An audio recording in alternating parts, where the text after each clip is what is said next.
इसी तरह हेल्थ के फिगर्स हैं, मैं आपको वो पढ़ के नहीं सुनाता, केपी के भी हैं, जो एक अलार्मिंग चीज़ है।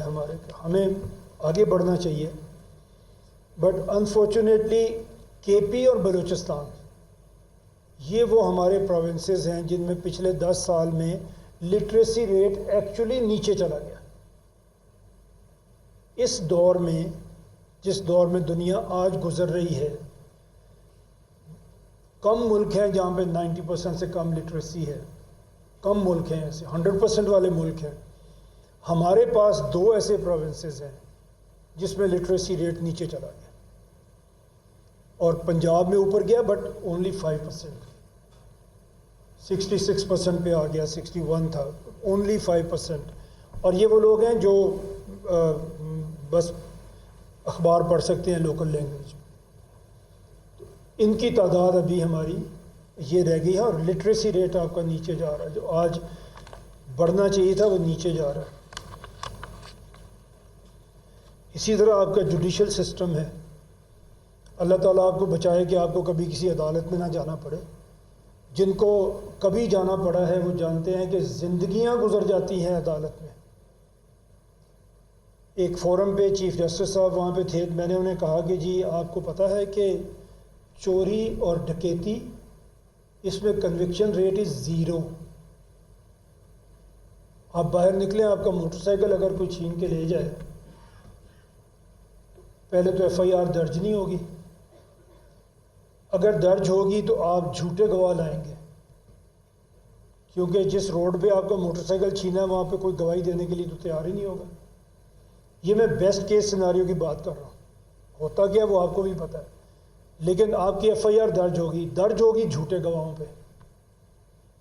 वो अदालत में जाएंगे, 2 मिनट में वकील साबित कर देगा कि ये झूठे गवाह हैं, और बंदा छूट जाएगा।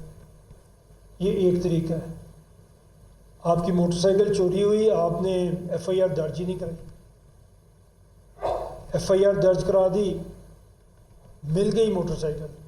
आपको क्या ज़रूरत है कि आप रोज़ जाएं अदालत में और गवाहों को लेके जाएं और उस बंदे को सज़ा दिलवाएं? वो तो क्रिमिनल है। आप अपनी नौकरी ख़राब करेंगे, सब कुछ छोड़ेंगे, रोज़ अदालत जाया करेंगे, उसके पीछे क्यों जाएंगे? बहुत सारी वजूहत हैं। लेकिन चोरी और डकैती दोनों में कन्विक्शन रेट है 0। एक बंदे को भी सज़ा नहीं होती। हमारे मुल्क में सबसे बड़ा डकैती का केस हुआ था, बहुत मशहूर हुआ था, हमारी उम्र के लोग तो ज़्यादा ही जानते हैं, आपने भी पढ़ा होगा, शबनम डकैती केस। उसमें भी सज़ा नहीं होती, तो होती नहीं है। किसी को ऐसा नहीं है कि वो जाके सुप्रीम कोर्ट तक उसको सज़ा हो जाए। आपकी प्रॉपर्टी का डिस्प्यूट है, उसमें भी फैसला होना इज़ नामुमकिन, पॉसिबल ही नहीं है। आप सिविल में केस लड़ें, आप हाई कोर्ट में केस लड़ें, आप सुप्रीम कोर्ट में केस लड़ें, सुप्रीम कोर्ट आपके हक में फैसला करता है, वो कहता है अब इम्प्लीमेंटेशन सिविल कोर्ट फिर से जाके करेगी, वहाँ दोबारा मुकदमा शुरू हो जाता है।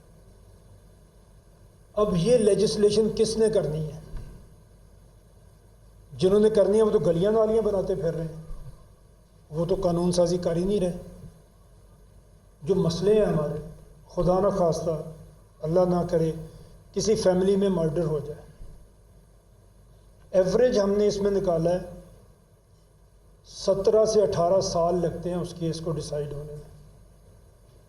और वो ऐसा केस होता है कि आप उसको फॉलो अप भी करते हैं, गवाह भी लेके जाते हैं, सब कुछ करते हैं, 18 साल। और आपने पढ़ा होगा खबरों में पिछले 1-2 साल पहले कि 2 लोग हैं वो बरी कर दिए सुप्रीम कोर्ट ने, लेकिन पता लगा उनको तो फांसी हो भी चुकी है। किसी ने इस मुल्क में कहा कि यार ये इतना बड़ा सानिया हो गया, हम आज ही बैठेंगे और हम इसके ऊपर कानून में जो सुकम है वो दूर करेंगे? नहीं, क्योंकि जो लेजिस्लेचर्स हैं वो और कामों में मसरूफ़ हैं। आपकी खिदमत ही कर रहे हैं, बट गलियां नालियां बना रहे हैं, दूसरे काम कर रहे हैं, ये नहीं देख रहे। जब हम सूबों की बात करते हैं तो फिर ये 4 हाई कोर्ट्स नहीं होंगी, फिर 33 हाई कोर्ट्स होंगी।